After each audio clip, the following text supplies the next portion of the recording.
आता या क्षणाची एक सर्वात मोठी बातमी आपण बघूयात। उद्या लोकसभा निवडणुकीच्या तारखा जाहीर होणार आहे।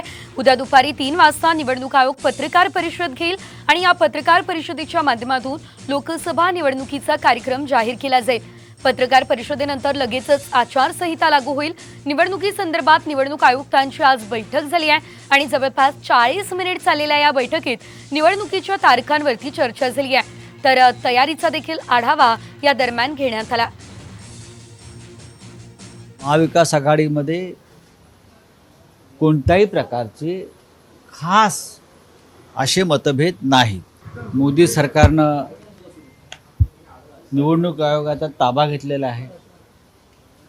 त्यांनी निवडणूक यंत्रणेचा ताबा घेऊन संपूर्ण निवडणूक हायजॅक करण्याचा प्रयत्न करू नये। निवडणुका कधी होऊ द्या।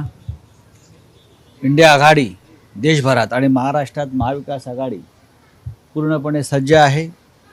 आम्ही निवडणूक कार्यक्रमाची वाट पाहतो आहोत।